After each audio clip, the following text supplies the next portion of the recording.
Ya, eh, tadi dari tegang begitu Pastor Ruli berdoa langsung jadi teduhnya luar biasa ya. Buat saya ya, jadi suaranya memang melembutkan sekali ya, kayak irama saat teduh gitu. Shalom semua, apa kabar? Luar biasa. Ada sukacita? Ya, di rumah Tuhan dilarang wajahnya cemberut. Sebab di hadapan Raja saudara mesti bersukacita. Ya, sebab kalau enggak berarti saudara meragukan bahwa dia berkuasa. Apapun persoalan kita, Raja punya semua jawaban. Jadi dilarang punya wajah cemberut di hadapan Raja. Ya, bersukacitalah. Ya, nah temanya tentang memuliakan Tuhan lewat komunal. Itu. Saya dikasih info dari sekretariat ya, memuliakan Tuhan lewat komunal. Nah, nggak tahu beberapa saat waktu saya persiapan, ya saya jujur kalau ke Levos ya di mana sajalah. Persiapannya memang harus terus saya lakukan, sebab saya tahu saudara diajar dengan para pengajar di sini yang diurapi Tuhan, hikmatnya tajam. Ya, istri saya saja sampai berkata, istri pendeta loh, dia berkata bahwa ya saya di Levos sangat diberkati sekali. Ya apalagi dia sekarang ada di komunal, ya yang kalau ketemu saja sudah tertawa, coba bayangkan. Apalagi ada Pak Jopi, pasti tertawa sudah. Ya saya sendiri yang kadang-kala agak capek begitu ada di komunal, ya jujur kadang-kala, sayang temeninlah kita ke faith community. Ya kadang capek, sudah pelayanan dan apa. Tapi begitu ada di faith community, atmosfernya memang lain. Sebab saya tahu begini, waktu kita ada di komunal, saudara itu sedang merayakan kehadiran Raja. Nah, itu penting Bapak Ibu ya. Jadi kita itu merayakan kehadiran Raja. Di sini pun kita rayakan kehadiran Raja. Yang setuju katakan amin. Sebab kan ada prinsip, ini ada prinsip. Saudara nggak tahu setuju atau tidak. Penting atau tidaknya acara itu kan tergantung siapa yang hadir. Coba aja kalau saudara pesta acara, ya ada presiden datang, oh di persiapannya. Saya yakin dekor akan dibuat yang terbaik. Saya yakin semua bagian apapun akan terbaik. Nah, jadi begini, ini persekutuan penting karena Raja segala Raja ada di tengah-tengah kita. Makanya orang yang tidak menghormati fellowship, ya beratlah. Karena dia berarti dia tidak sadar bahwa ada Raja yang datang di tengah-tengah kita. Nah, saya percaya di tempat ini, di komunal-komunal Bapak Ibu, ada Raja segala Raja. Amin. Nah, saya ingin menyampaikan satu bagian dari Alkitab. Coba kita lihat Lukas 12 ayat 32. Ini kalimat pendek Bapak Ibu yang Yesus katakan setelah Yesus mengajar banyak hal di atas. Saudara bisa lihat itu di ayat-ayat dari awal. Tapi Luke 12 coba kita lihat verse 32. Coba Alkitab berkata begini. Ini dia. Jangan takut, janganlah takut. Ini persis kayak berita Natal. Jangan takut. Hai kamu kawanan kecil. Little flock. Kamu kawanan kecil. Kamu gak perlu takut. Ya, jadi gak usah takut. Takut itu mencekik kita. Takut itu membuat orang jadi sulit bernafas. Takut kan? Takut itu adalah cara kerja kerajaan gelap. Jadi kerajaan gelap itu selalu menakut-nakuti. Makanya ciri setan pasti ada 3. Intimidasi, kemudian manipulasi dan dominasi. Jadi pokoknya kalau ada semua mau didominasi, semua orang diintimidasi, semua orang dimanipulasi, berarti itu ciri kerajaan gelap. Jadi kerajaan gelap cirinya 3 ya, manipulasi, dominasi, intimidasi. Jadi kalau saudara sudah mulai terintimidasi, jangan mau. Ya misalnya, kamu gak keren, kan kamu belum punya barang yang mewah misalnya. Jangan mau lah. Udah, keren bukan ukurannya itu. Ya, udah, jangan kemudian kamu masih gagal, belum sukses. Ya, kamu biasa saja. Coba lihat yang lain, keren-keren. Udah, jangan mau diintimidasi. Ya, sebab ciri kerajaan gelap bekerjanya begitu. Nah, itu tuh, ketakutan itu bahayanya luar biasa. Karena begini, alasannya apa sih? Ya, alasannya kata karena, ya, Levos Community katakan karena itu berarti penyebabnya. Kamu jangan takut. Kawanan kecil, ini bicara komunitas. Ya, jangan takut karena berarti ada penyebabnya. Karena enggak alasannya luar biasa. Bapamu telah berkenan memberikan kamu kerajaan itu. Kerajaan Allah kan. Ya. Jadi alasan kita tidak boleh takut. Ya, udah Bapak Ibu, ya makanya jangan minder, jangan rasa diri rendah diri. Bahkan kalau menurut saya, orang rendah diri itu adalah sebuah bentuk kesombongan. Karena berarti dia mengandalkan diri sendiri, tidak mengandalkan Tuhan. Loh, saya kalau mengandalkan diri sendiri, ya minder pelayanan. Ya saya biasa saja. Ya, kemudian fasilitas terbatas. Ya orang berkata, ya kamu nggak mengembalakan gereja besar. Bahkan kamu main aja di kelompok kecil terus. Sampai hari ini, saya terus build community, bisa yang saya lakukan. Ya, tiap-tiap orang punya bagian. Jadi kerajaan Allah adalah kerajaan terang yang mengalahkan kegelapan. Ya, jadi kerajaan terang, ya kayak ini mic saya kurang ke sini atau gimana Bang? Atau mungkin setelannya ya. Oh, Pak Freddy kurang deket ya. Oke, saya deketin deh kalau gitu. Nah, saya punya pengalaman dulu deket-deket mic kesetrum gigi saya. Asli. Bener. Terus kemudian orang dasar orang karismatik begitu lihat pendetanya bergetar, dipikir saya diurapi. Padahal kesetrum. Jadi saya gak trauma sama mic sebetulnya. Sebenarnya kalau ada begini lebih keren lagi ya. Ada begini Kak, tapi ya sudah nanti sulit masangnya. Nah, kerajaan Allah itu adalah kerajaan terang yang mengalahkan kegelapan. Ya, Bapak Ibu tahu nggak? Kata Natal itu sebetulnya 25 Desember itu perayaan apa? Ada yang tahu nggak? Kalau orang Israel. Ada yang tahu? Ada yang tahu? Jawaban salah tidak mempengaruhi keselamatan, percayalah. Itu kan perayaan Hanukkah. Ya kan?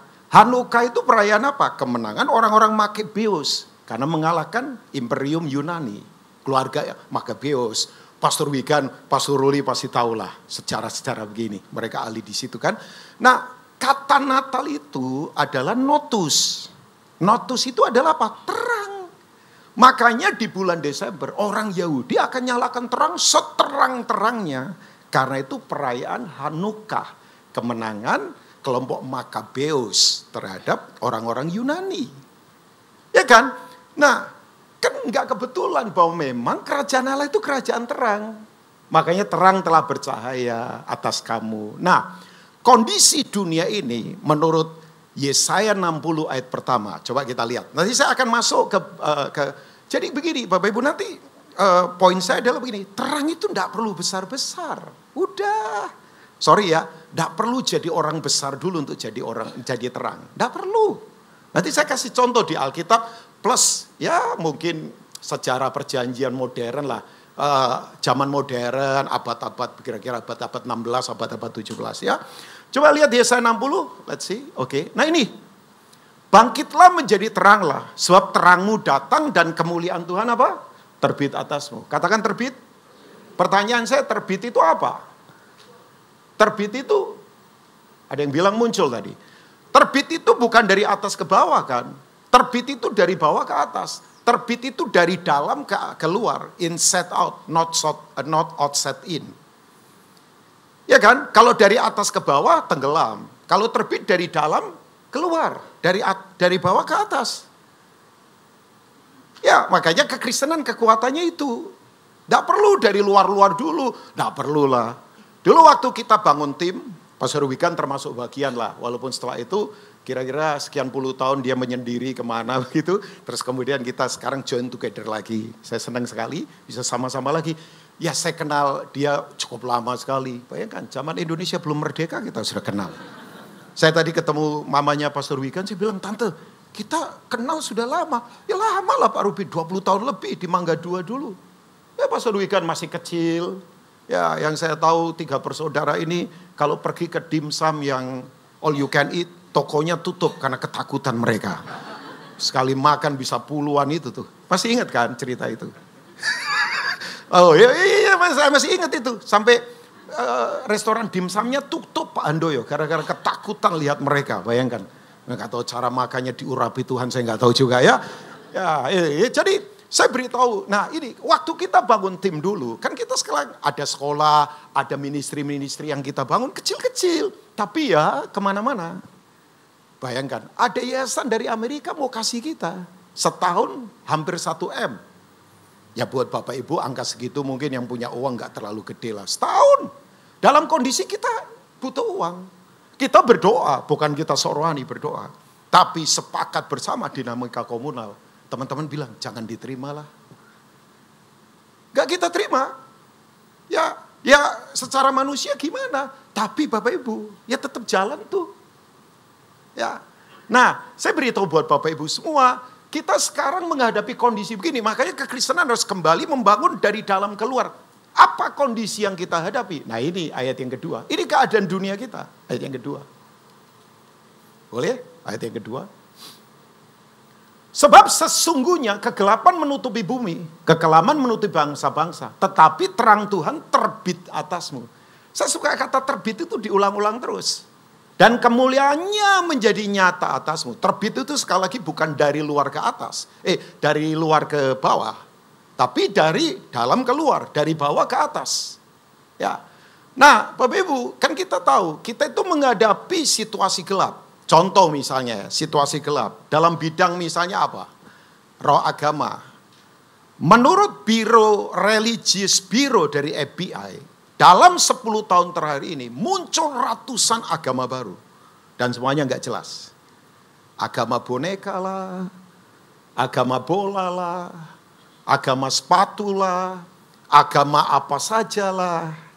Pokoknya begini, orang mau semua yang materi disembah. Itu persis kayak peristiwa lembu emas kan. Kalau Bapak Ibu baca di kitab Perjanjian Lama kan ada lembu emas. Musa dicari nggak ketemu-ketemu, makanya nggak usah berharap sama orang.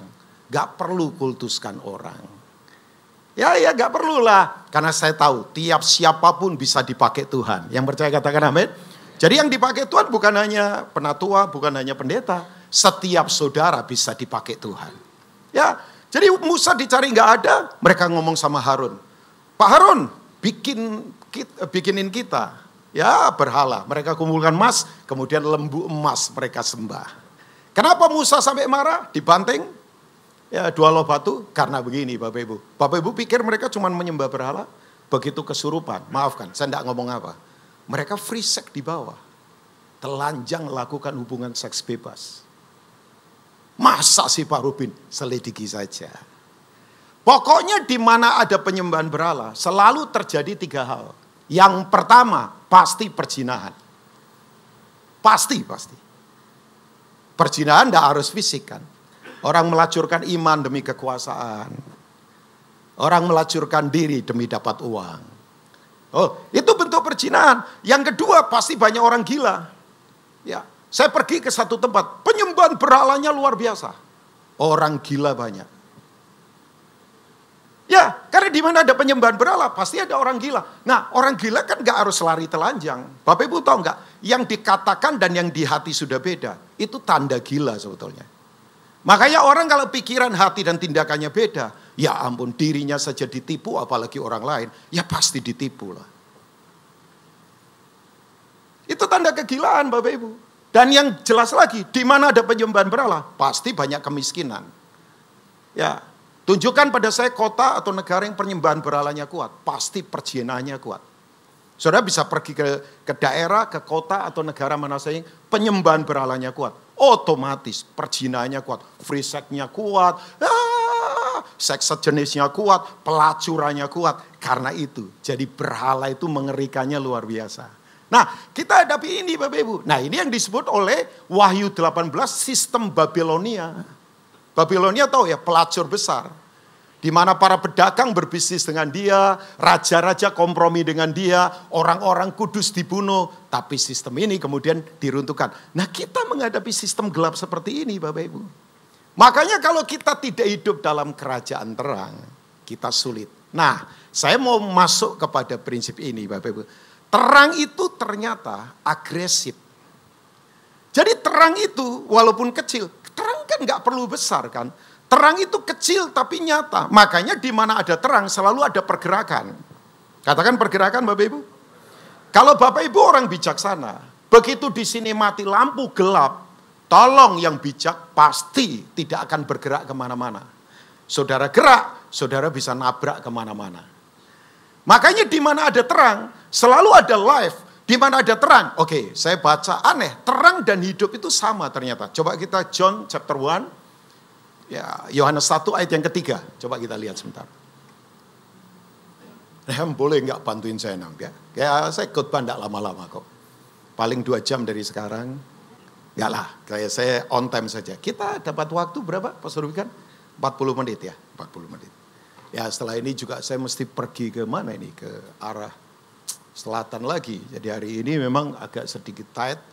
Ya nggak so sibuk sih, memang ini udah jadwal lama. Jadi habis ini saya ya berharap bisa makan siang dulu sebentar baru jalan.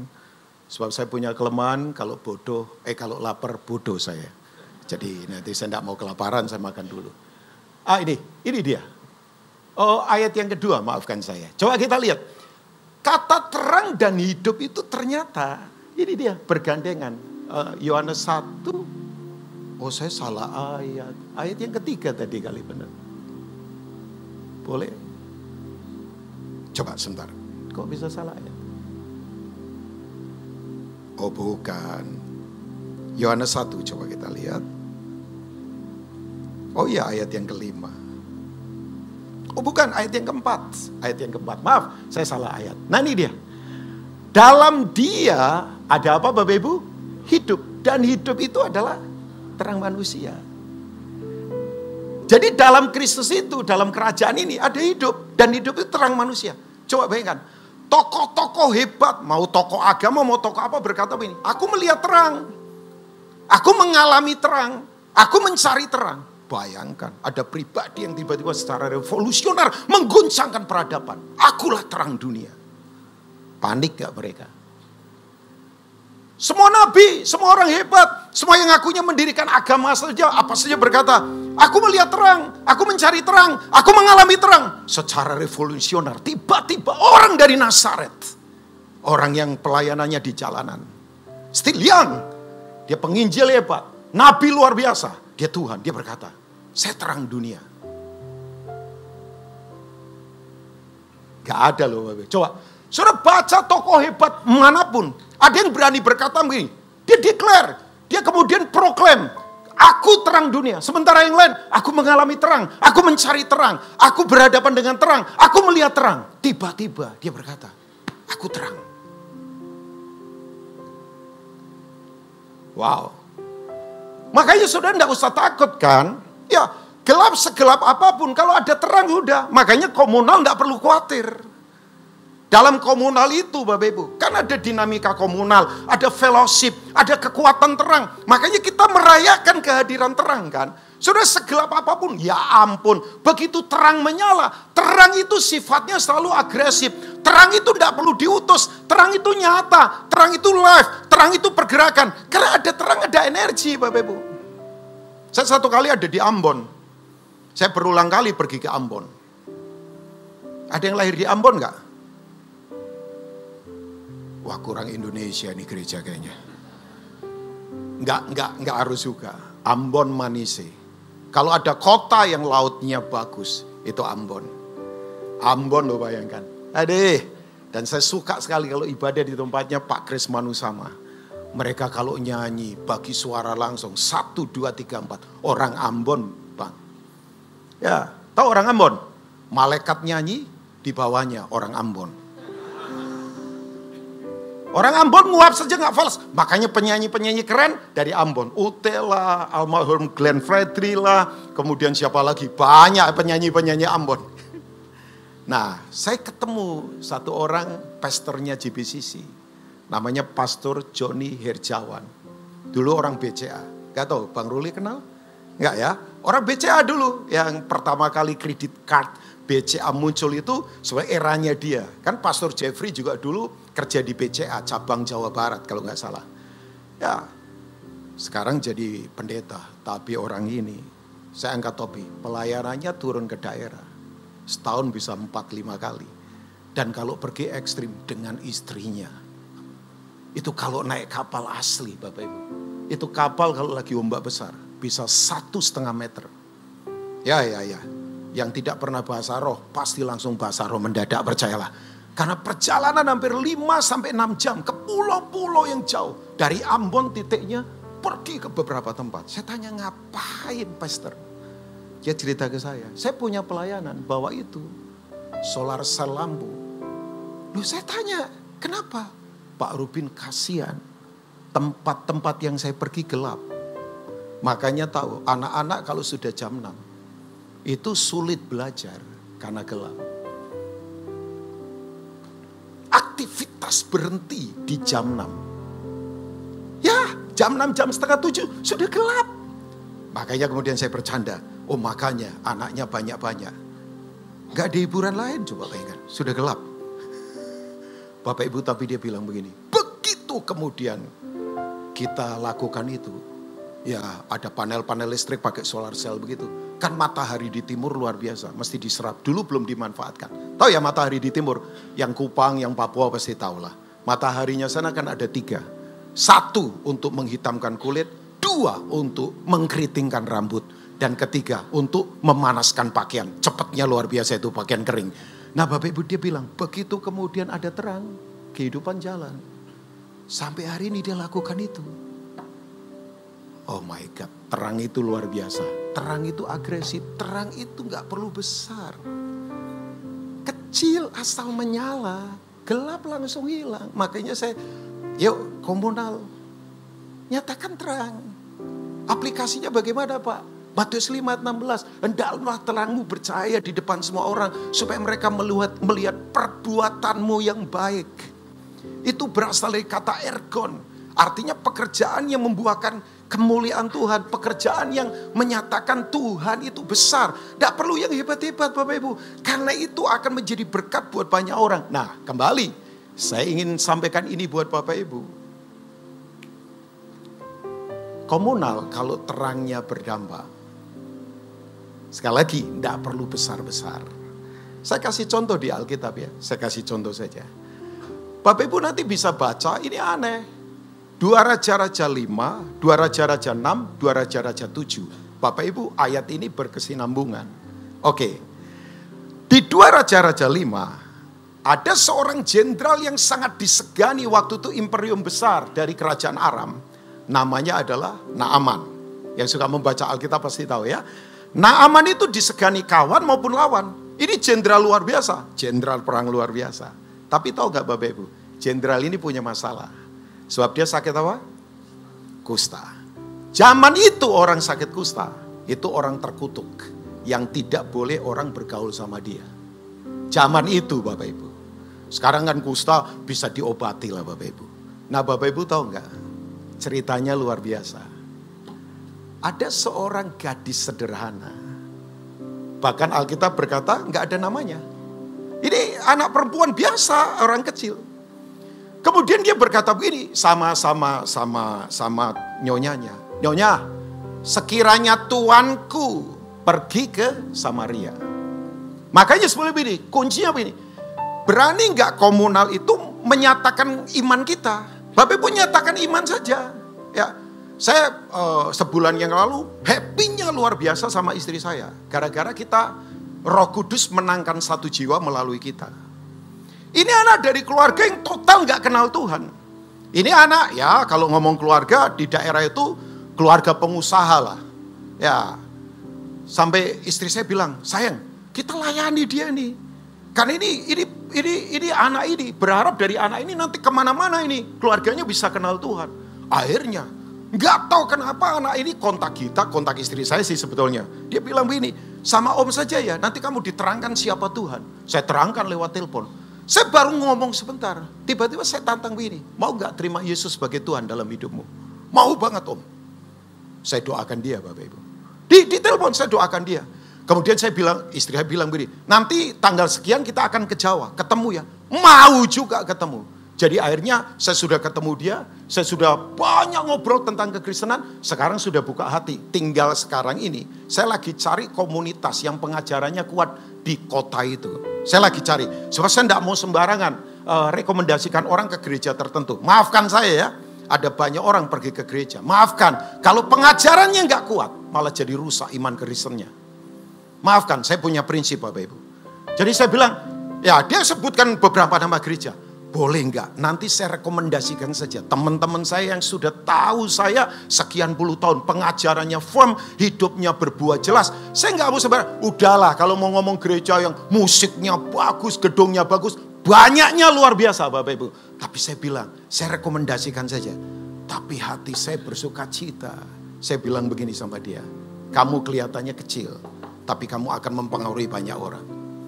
Nah, saya kemudian ingat gadis ini. Bapak Ibu tahu gadis ini? Kecil. Tapi pengaruhnya buat seorang jenderal besar. Sudah tahu, kita tahu ceritanya. Naaman kemudian disembuhkan. Tapi ternyata yang gak enak di cerita itu. Ada orang dilatih sekolah yang harusnya jadi nabi. Asistennya Elisa. Namanya siapa? Namanya siapa? Maafkan. Rasa terang tapi hatinya gelap. Sorry ya, gak perlu jadi orang hebat dulu. Maafkan, saya bukan anti sekolah. Saya dorong anak saya untuk sekolah tinggi. Cuman dia bilang, udah cukup Pak, saya sekolah di sini saja. Ya dia dapat anugerah bisa sekolah di satu tempat. Tapi saya beritahu buat Bapak Ibu semua, Gehazi ini sekolah. Disiapkan jadi nabi. Dia merasa terang, tapi hatinya gelap. Sudah tahu ciri orang yang hatinya gelap? Selalu pengejarannya salah. Saya ulangi. Orang kalau hatinya gelap, gak terbit terang itu, selalu pengejarannya salah. Yang satu gadis, nameless. Faceless. Wajahnya gak ketahuan. Namanya gak tahu siapa. Makanya dalam pergerakan sebelumnya, dalam kekristenan, gak perlulah nama-nama tampil. Saya suka sampai hari ini live host, kalau saya nggak salah, pembicara minggu depan nggak pernah diumumkan. Ya masih ya Pastor Wikan ya, saya berharap tetap bertahan. Jadi Bapak Ibu mau dengerin siapapun minggu depan kan nggak tahu orangnya siapa. Ya mungkin hari ini ada yang nyesel, aduh ini kok saya dengerin si ini yang jaga jelas ini. Terima kasih yang menyesal. Loh bisa saja lah. Oh saya maunya pendeta ini. Aduh ini yang datang kok pendeta gak jelas nih. Asli saya memang gak jelas kedengaran. Tapi ya gak tahu Tuhan pakai saya ini kemurahan Tuhan. Oh iyalah saya kadang gak jelas banget. Saudara tahu gak? Gadis ini nameless, faceless. Gak punya koneksi. Tawanan, hamba. Menolong jenderal. Sementara ini asisten nabi yang dipersiapkan, yang sekolah, yang rasa nabi, yang rasa punya terang, tapi hatinya gelap. Makanya udahlah, jangan rasa-rasa punya terang kalau hati gelap. Pengejarannya salah. Naaman sembuh, suruh celupkan diri di mana? Sungai Jordan. Pernah ke Sungai Jordan? Udah rasa, itu warnanya. Nescafe 3 in 1. Coklat ke susu-susuan. Makanya dia marah. Par-par lebih bersih. Sungai-sungai di Damsik. Masa? Udah asistennya bilang, cemplungin saja. Kalau jenderal disuruh lakukan berat, kan lakukan. Ini cuma nyemplung. Begitu nyemplungin 7 kali, kulit bersih kayak bayi. Langsung mau kasih hadiah. Nah saya belajar dari Elisa. Ada waktu menerima, ada waktu tidak mengambil. Saya belajar.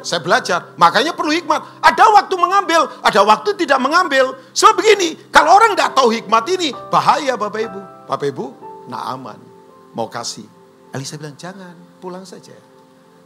Gehazi, kejar dia.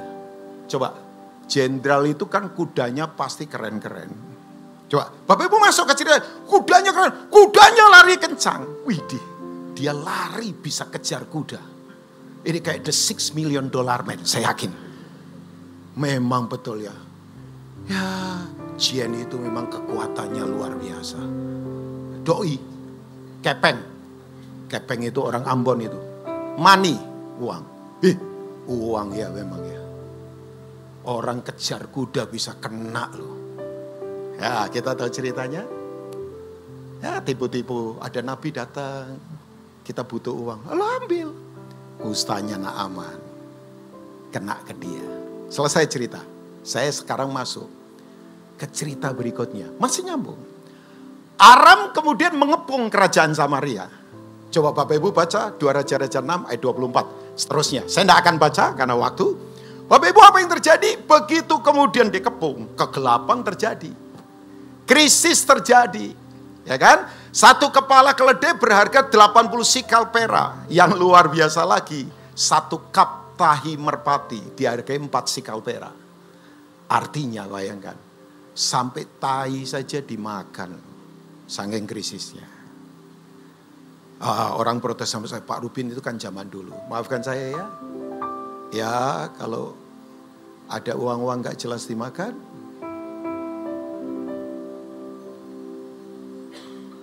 itu gak jelas dimakan.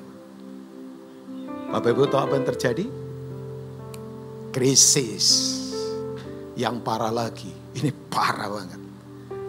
2 perempuan datang mengadu raja. Ya Tuanku raja, tolong kami, kenapa? Ini saking krisisnya, kita barter anak. Kemarin anak saya sudah dipotong, dimakan. Hari ini saya minta anaknya dia gantian. Bayangkan, anak sampai dimakan. Alkitab itu memang ya, buku yang kebrutalannya kudus, tapi kekudusannya sangat brutal. Alkitab itu nulis apa adanya. Bapak Ibu tahu, rajanya marah. Dia sampai berkata, ini gara-gara Elisa. Tadinya kita hajar Aram, semua selesai. Nah, yang aneh Bapak Ibu, yang aneh ini Bang, anehnya luar biasa. Dari ayat 1 sampai ayat yang ketiga, tiba-tiba ke ayat yang keempat, ceritanya berubah. Kayak penulisnya bingung, kayak penulisnya kehilangan ide, kayak penulisnya itu kehilangan kreativitas. Dari ayat pertama menjelaskan tentang situasi kerajaan, situasi ekonomi, situasi krisis. Tiba-tiba saja, seperti saya waktu membaca narasi ini kok aneh ya. Ini penulisnya kayak orang bingung, kayak kehilangan apa? Kreativitas, kayak kehilangan data. Tiba-tiba dari ngomong tentang raja nabi di ayat 4. Coba lihat 2 Raja-Raja pasal 7 ayat 4. Coba kita lihat sebentar. Nanti setelah ini saya akan kasih ke contoh yang modern tentang sekali intinya Bapak Ibu, terang itu agresif, terang itu tidak perlu besar, terang itu kecil saja, asal dinyalakan. Makanya betul, tempat segelap apapun kalau terangnya nyala, udah gelapnya pasti hilang Bapak Ibu. Tidak perlu lakukan yang lain. Nah, Alkitab berkata begini. Ayat yang, kalau begitu ayat yang ketiga ya, ini ayat yang keempat. Saya cuma baca 1 ayat saja. Aneh, dari cerita itu tiba-tiba mendadak sontak, ujuk-ujuk ceritanya berubah. Kayak penulisnya itu kayak sedang bingung gimana ya Bapak? Enggak lah, enggak bingung. Ini sebenarnya narasinya luar biasa. Nah ini dia. 4 orang yang sakit kusta komunal ini. Sebenarnya begini, enggak perlu orang sehat dulu untuk jadi berkat. Saudara enggak harus dituntut sempurna dulu. Loh, Rubin Ong ini penuh kekurangan.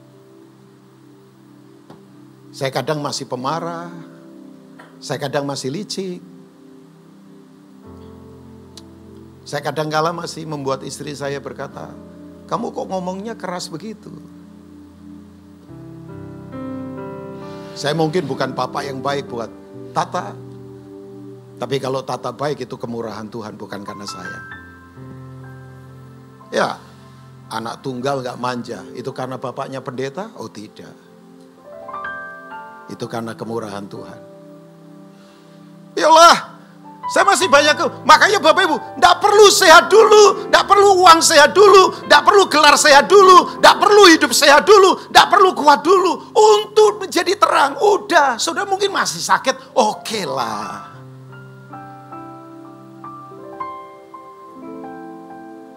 Ada yang di sini rasa sakit, Pak saya masih sakit, gak apa-apa banget. Iyalah, saya beritahu, tidak perlu sekali lagi sehat dulu, tidak perlu. Oh ya, saudara di posisi apa saja. Udah, sebab posisi kita sekarang bukan identitas kita. Ya ampun, kalau saudara gagal, maafkan. Saudara identitasnya bukan orang gagal. Yang percaya katakan amin. Identitas kita tetap anaknya Allah. Gagal itu cuma platform arena sementara. Ya ampun, itu tidak selamanya. Saudara yang sedang menangis, udah gak selamanya kita menangis. Pasti satu kali ketawa. Tapi saudara yang sedang ketawa, maafkan saya, gak usah sombong. Karena bisa saja satu kali kita menangis. Yang tidak boleh, nangis sambil ketawa. Edan.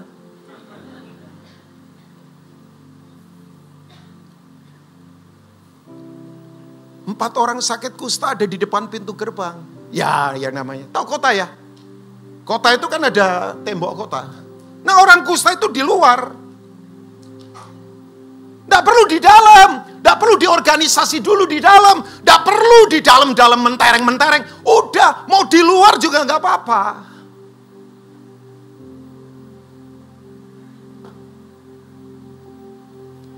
Berkatalah seorang kepada yang lain, mengapakah kita duduk-duduk di sini sampai mati? Saya beritahu, pertanyaan berkualitas, pasti jawabannya berkualitas. Pertanyaan murahan, pasti jawabannya murahan. Pertanyaan bermakna, pasti jawabannya bermakna. Saya suka bertanya, apa saya mau duduk-duduk di sini sampai mati? Semalam kan kita datang ke pesta. Ada Pastor Wigan, ada Pak Budi, ada Pak saudara saya Pak Acun. Ya, cuman kalau di pesta kan, ya ketemu banyak orang. Saya ketemu satu, Profesor Agus Guntoro. Itu iparnya Pak Ajito yang semalam pesta. Ajito itu sama saya sudah 20 tahun lebih. Saya banyak impartasi dengan timnya dia. Ya. Saya ngobrol sama Agus Guntoro. Profesor ini di bidang geologi. Pernah di kapal selam sekian hari untuk keliling ke seluruh Indonesia. Jadi dia tahu daerah minyak banyak di mana di Indonesia. Sampai hari ini tetap ngajar. Jadi dosen terbang di UGM. Kemana-kemana. Oh iya, dia pergi ke seluruh dunia. Orang ini pinternya minta ampun. Rambutnya gondrong. Saya bilang sama Pastor Wigan kayak Jackie Chan. Ya, semalam saya ngobrol sama dia. Tahu nggak tiba-tiba dia peluk saya. Pak Rubin, kapan kita ketemu? Saya makin tua kok sekarang makin berpikir bermakna ya Pak. Ya sama Pak. Saya sudah tidak mikir yang lain nih Pak. Saya mikir bermakna, dia bilang begitu sama saya. Saya bilang, Pak, kalau Bapak punya pertanyaan berkualitas, pasti Tuhan akan menjawab dengan jawaban yang berkualitas.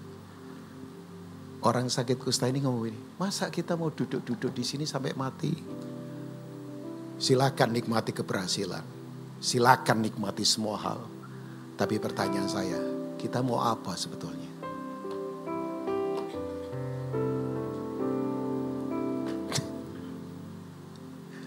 Alkitab bercandanya minta ampun. Kalau tiba-tiba penulisnya berubah narasi dari kerajaan, dari orang besar, asistennya raja. Artinya Alkitab lagi ngomong gini, kerajaan gak bisa tolong, ahli ekonomi bingung, intelijen lumpuh, tentara semua gak bisa melakukan apa-apa. Di kerajaan Samaria, tiba-tiba Tuhan kasih solusi. Komunal yang sakit. Sudah tahu? Begitu mereka bergerak. Nanti baca saja narasinya. Alkitab berkata, Tuhan membuat kaki mereka seperti tentara yang bergerak. Makanya terang tolong jangan ditaruh di kantang. Nyalakan Bapak Ibu. Ya. Saya itu kan dalam kehidupan memuridkan banyak orang. Salah satunya Robi. 18 tahun yang lalu saya ketemu anak ini. Parah. Ya hidupnya kacau. Terakhir ini saya kaget. 670 orang. Itu karyawannya dia muridkan. Di marketplace. Dan tahu Bapak Ibu. Sekarang mereka pada kenal Tuhan. Saya kemudian lihat, ya ampun, satu orang yang tadinya sakit.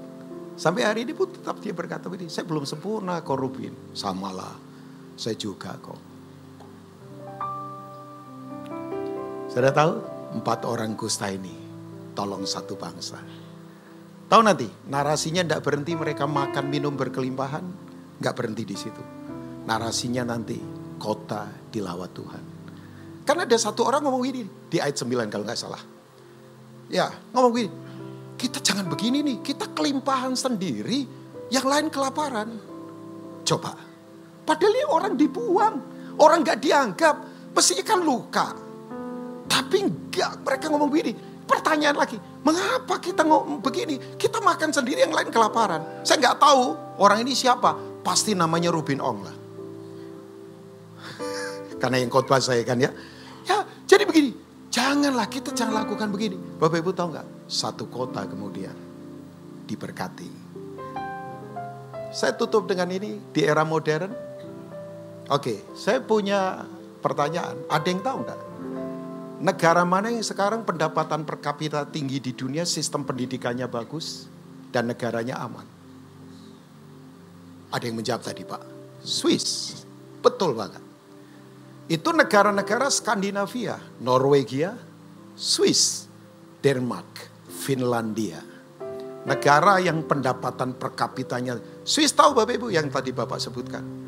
Mungkin ya gedenya kalah dengan Jawa. Tapi harus diakui kalau ada produk salah satunya jam tangan terbaik di dunia, Swiss. Kalau ada sistem keuangan mungkin Pak David lebih tahu dari saya. Jangan-jangan sering ke Swiss juga kali ya. Ya Swiss.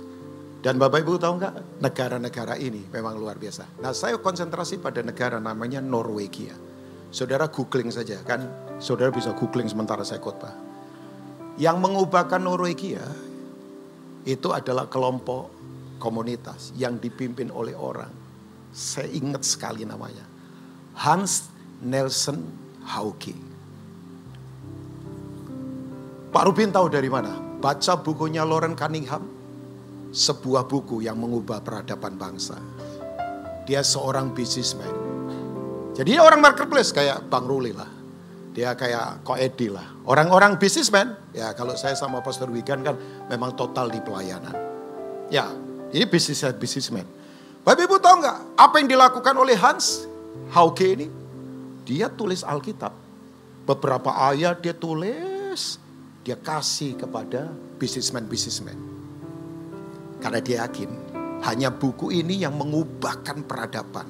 Hanya buku ini yang menegakkan hukum. Hanya buku ini yang membuat orang jadi makmur hidupnya. Dalam hitungan waktu. Oh ya dia melatih Bapak Ibu. Dia bikin sekolah. Norwegia diubahkan. Bahkan rajanya berkata begini. Kalau ada negara yang kemudian sekarang jadi negara makmur begini. Orang harus berterima kasih pada Hans Nelson Hauge. Siapa dia? Businessman biasa. Apakah dia ahli teologi? Oh tidak. Oh banyak juga ahli teologi yang dipakai Tuhan. Oke, saya kasih contoh lagi. Ada yang dari suku Toraja? Tolong angkat tangan. Kalau nggak ada lagi ya memang kebangetan ini, kurang bangsa-bangsa. Nggak ada ya? Oke. Oh ada ya dari Toraja. Oh istrinya, oh ya Pak Damsus. Ya Toraja Bu ya. Ya. Ibu tahu nggak Toraja itu asalnya dari suku China. Namanya suku Sidaeng. Itu nggak tahu mirip-mirip kayak Gunung Sinai. Begitu. Tahu nggak suku ini? Suku ini dimuridkan oleh kelompok namanya Nestorianus. Salah satunya suku Toloan segala. Yang kemudian ada di daerah-daerah Tibet begitu Bapak Ibu. Saudara tahu? Begitu kelompok kecil ini diubahkan. Makanya jangan kaget. Toraja mayoritas Kristen. Itu karena ada komunal yang dilawat Tuhan. Yang berdampak begitu luar biasa. Nah, saya beritahu buat Bapak Ibu. Yuk, terang tidak perlu besar. Terang tidak perlu sehat dulu. Maksudnya begini, kita tidak perlu sehat dulu untuk jadi terang. Saudara mungkin penuh kekurangan, biasa saja. Saya banyak kekurangan. Oh ya, dekatlah dengan saya, saudara pasti akan tahu kekurangan saya. Pastor Wigan pasti tahu kekurangan saya. Istri saya paling tahu kekurangan saya. Tapi ternyata begini Bapak Ibu. Kalau Tuhan ada pada kita, kelemahan kita dia ganti menjadi kekuatan. Makanya betul, nyalakan saja terang. Sorry ya, mulai hari ini kalau ngomong tolong diatur. Jangan nyakitin orang lah.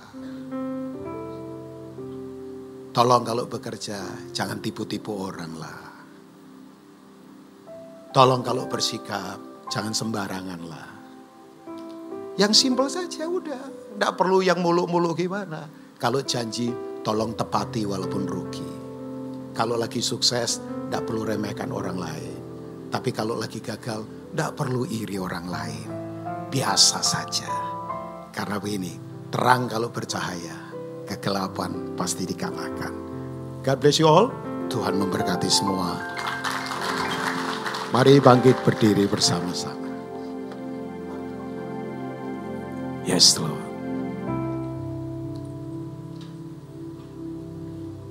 Ya Tuhan. Ada yang mungkin sedang berkata, saya lagi sakit Pak. Saya banyak kekurangan Pak. Saudara lihat di Alkitab, orang-orang yang biasa, yang dalam kondisi sulit. Tapi begitu mereka terbuka buat kerajaan Allah, mereka diubahkan untuk menjadi orang-orang yang mengubahkan peradaban, mengubahkan lingkungan mereka. Saya berdoa Levos ini betul-betul akan jadi komunal yang jadi berkat, karena untuk itulah kita dipanggil. Mari boleh merenung ulang pertanyaan 4 orang kusta ini. Apa kita mau duduk-duduk di sini saja sampai mati? Duduk artinya menikmati semua hal yang enak. Pertanyaan yang berkualitas. Saudara akan menemukan jawaban yang berkualitas. Mari nyalakan terang, sebab terang itu sudah ada di dalam kita. Boleh taruh tangan di dada saudara, saya ingin berdoa buat Bapak Ibu. Tuhan, hamba berdoa, biar kami tidak minder, kami tidak kecewa, kami tidak takut, kami tidak perlu khawatir. Karena Engkau berkata, jangan takut kawanan kecil. Karena Tuhan berkenan memberikan kami kerajaan terang itu. Kerajaan yang penuh kehidupan. Hamba berdoa hari ini, yang lemah dikuatkan. Hamba berdoa dari tempat ini, bahkan kelemahan kami akan Tuhan ubahkan dengan proses yang luar biasa untuk kami berdampak begitu luar biasa. Hamba berdoa dari tempat ini akan lahir orang-orang yang akan melakukan perkara-perkara yang sulit dimengerti, tapi itu terjadi. Perkara yang hebat untuk Tuhan dimuliakan. Berkati Bapak Ibu semua di sini. Berkati gereja ini Bapak. Firman-Mu termeterai di hati kami. Dalam nama Tuhan Yesus. Haleluya. Mari katakan. Silakan duduk.